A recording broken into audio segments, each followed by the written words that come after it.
Install Linux. तो guys मैं already आपको बता चुका हूँ वर्चुअलाइजेशन टेक्नोलॉजीज क्या होती है, जो कि आप लोगों ने मेरे डिफरेंट डिफरेंट लेक्चर्स में देखा है कि हमें लिनक्स की इंस्टॉलेशन करनी है। सो अब यहाँ पर आता है कि how to create a Linux machine. तो गाइस देखिए, लिनक्स की मशीन को क्रिएट करने के लिए आपके पास डिफरेंट डिफरेंट वेज है। लाइक कि अगर हम बात करते हैं इंस्टॉलेशन लैब की, अगर हम बात करते हैं तो लाइक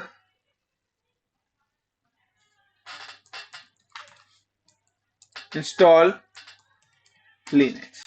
तो अब लिनक्स की इंस्टॉलेशन की बात करते हैं तो there is a different different parameters. कि अगर आप लिनक्स की जब हेलो। इंस्टॉलेशन बात करते हैं, लिनक्स के पार्टीशंस के बाद आई am just talking about a Linux installation.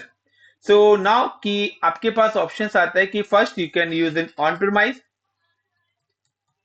यानी कि आप ऑन प्रीमाइज लीजिए। ऑन प्रीमाइज में you can create a physical laptop और फिजिकल सर्वर।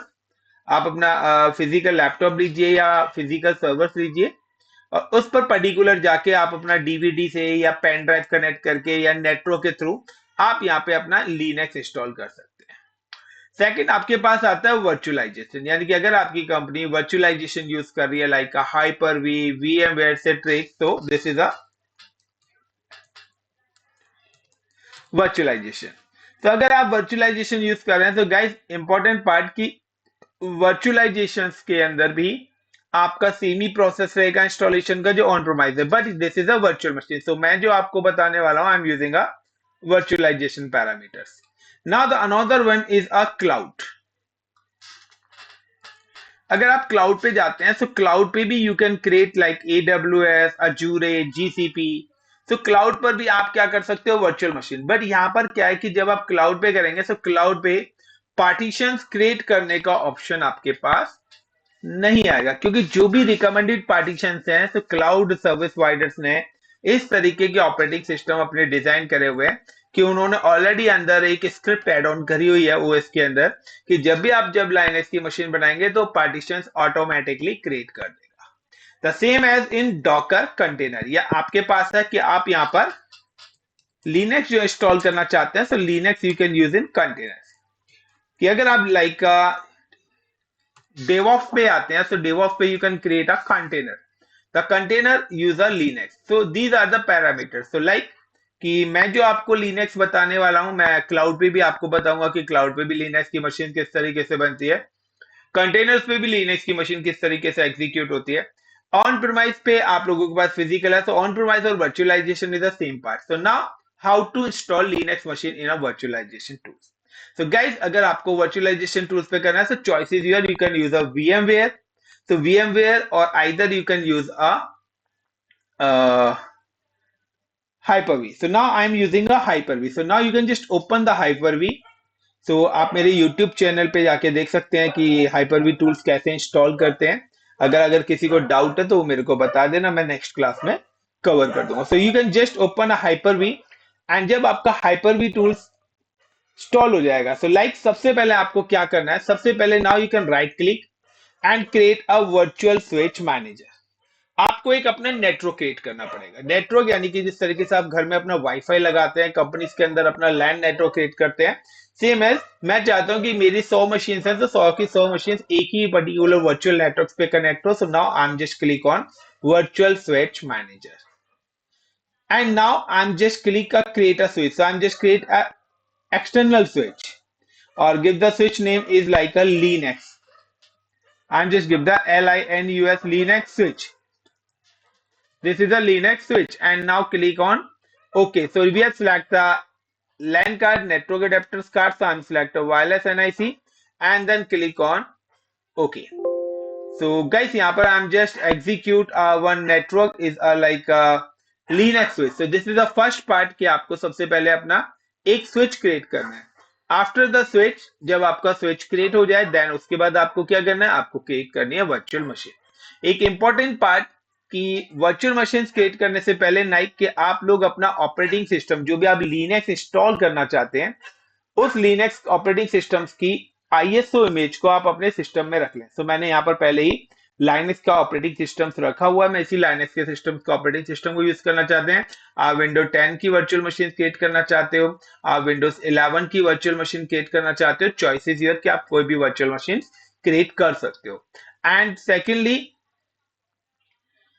कि आपके पास अनदर ऑप्शन क्या आता है, अनदर ऑप्शन आपके पास आता है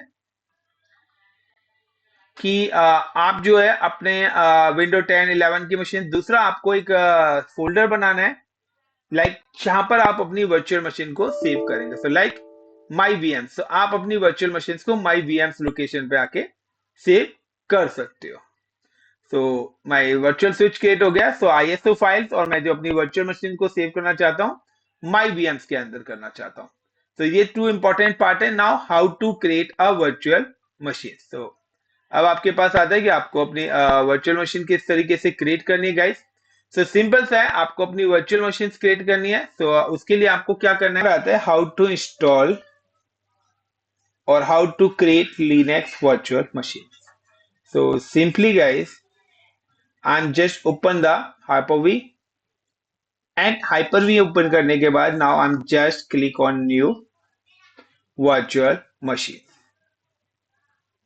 Now give the virtual machine name is LINUX Linux VM2, क्योंकि ऑलरेडी मैंने Linux 1 की मशीन क्रिएट करी हुई है। आई am just give the Linux VM2 and select the location, जो मैंने अभी आपको बताया था कि I am already create one folders in my D drive my VMs के नाम से।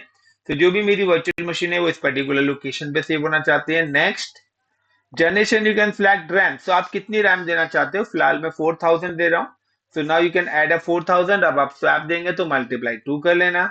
नेक्स्ट नेटवर्क, सो जो भी हमने स्विच क्रिएट करा है आप उस पर कर सकते हैं। आई am just select internet switch. तो मैंने जो स्विच क्रिएट करा हुआ with the name of internet switch, मैंने अभी आपको बताया you can create a Linux switch और वट एवर जो भी आप नाम रखना चाहते हैं। कितना स्पेस आपका यूटिलाइज हो, सो आई एम जस्ट गिव कि मेरे 50 GB स्पेस ही मैं इस वर्चुअल मशीन को एलोकेट करना चाहता हूँ। नाउ द नेक्स्ट, अब कौन सा ऑपरेटिंग सिस्टम आप इंस्टॉल करना चाहते हैं। So now you can select the image, browse and select Linux machine, then next and finish. तो क्या this is the first way कि आपने उसकी हार्डवेयर कॉन्फ़िगरेशन को सिलेक्ट करा। Second way is simply you can just right click on this virtual machine and then click on connect and click on start. So guys you can see कि जैसा on premise के अंदर आता है वही सारे स्टेप्स यहाँ पर है। यहाँ पे 2 स्टेप्स सबसे पहले आएंगे कि आपके पास आएगा कि first it's check the ISO file, यानी कि वो आपकी इमेज को चेक करने के लिए बोलेगा, या आप उस इमेज को स्किप करके नेक्स्ट पार्ट पे मूव हो सकते हैं। तो सिंपल सा है, यू कैन सी कि यहाँ पर आपके दोनों ऑप्शंस आएंगे कि वो आपसे पूछ रहा है like test the media as install. So I am just skip and then click enter. तो ये मैक्सिमाइज और मिनिमाइज मैंने करा है। So now my installation is running. So here my installation is running. So आप देख रहे हैं यहाँ पे कि मेरी इंस्टॉलेशन रन कर रही है here.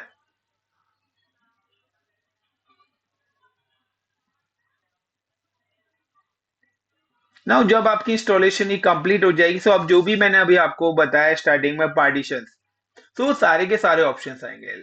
Like is a one important part guys, यहाँ पे एक इंपॉर्टेंट पार्ट मैं आपको बता देता हूँ गाइस कि लिनक्स ना बाय डिफॉल्ट आपका CLI पे जाता है। मैंने आपको बताया था there is a 2 console previous lecture में।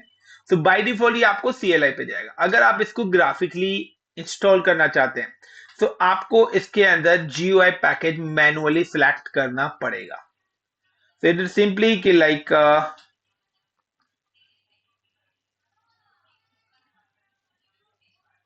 थोड़ा फॉन्ट साइज इसका बड़ा हो गया, मैं इसको छोटा कर लेता हूँ।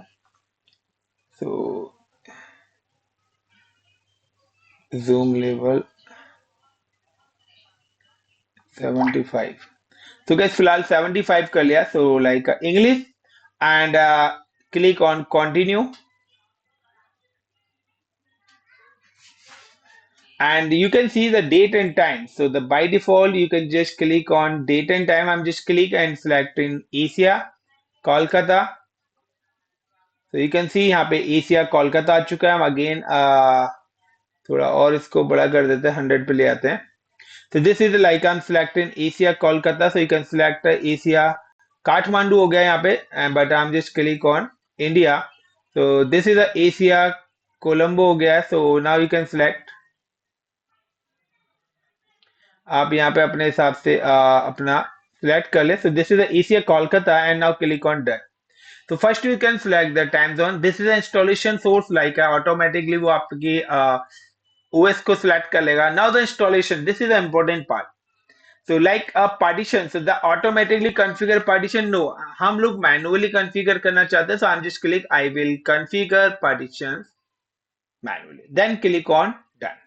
After that, guys, you can see the option is coming the standard partition or logical partition. So I'm just click on standard partition. After that, now you can see the plus sign. The total size is in 51 GB.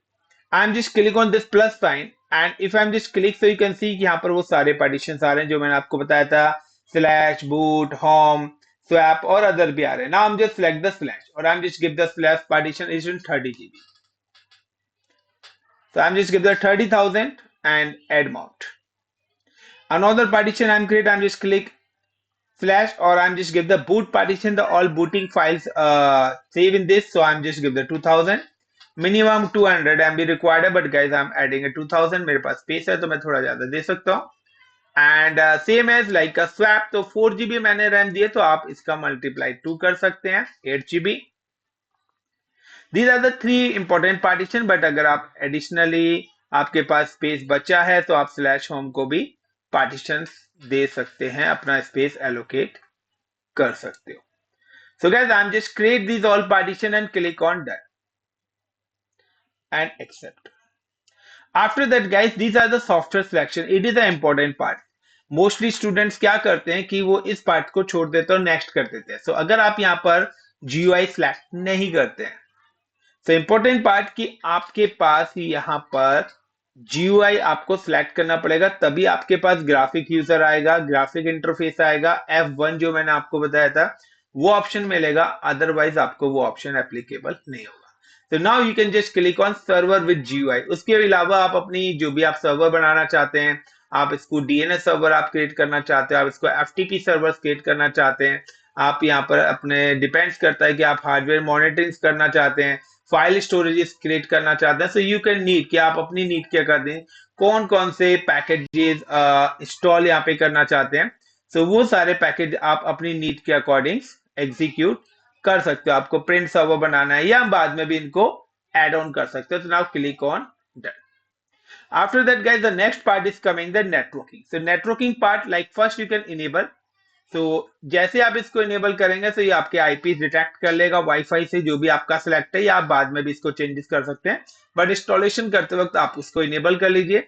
और अगर आप manually IP configure करना चाहते हैं तो आप you can just click on configure और आप यहाँ से भी IP कॉन्फ़िगर कर सकते हैं बट हम ये सारी कॉन्फ़िगरेशन बाद में. Now you can give the computer name. जिस तरीके से आप विंडोज में कंप्यूटर नेम देते हैं इसी तरीके से आप यहाँ पे भी कंप्यूटर नेम दे सकते हैं. Like I am just give the LINUX Linux VM2 and now click on done. After that everything is done. Now I'm just click on the next. इसके बाद now guys I'm just click on next and now here is in root password is available. I'm just click on the root password. So I'm just give the red hat and now click red hat and now click on done. So now guys this is my installation is running. This installation need approximately half an hour or more than half an hour. So ज़्यादा time लेगा. So this is a process you can install the Linux. So when your Linux is successfully installed, after that यहाँ पे आपके पास option आएगा reboot का. तो ये देखिए 1200 समथिंग फाइल्स हैं जो कि कॉपी होनी है. यहाँ पे भी 22 और ये फाइल्स कॉपी हो रही है. तो इसको टेक टाइम लगेगा. तो गाइस नेक्स्ट टॉपिक से मिलने से पहले आप सभी लोग अपने सिस्टम्स में लिनक्स की मशीन अपनी रेडी रखिए और then we will continue the next part. इससे आगे का करेंगे. तो सबसे पहले हमें लिनक्स की मशीन चाहिए. तो लिनक्स की मशीन आप एग्जीक्यूट करिए. So thank you guys and please like and share. और अगर किसी के कोई भी डाउट्स हैं या कोई कमेंट्स करना चाहता है तो वो शेयर में कमेंट में कर सकता है. So please guys go through करिए इस वीडियो को और किसी के कोई भी डाउट्स हैं तो वो मेरे से नेक्स्ट लेक्चर में डिस्कस कर सकते हैं. Thank you guys.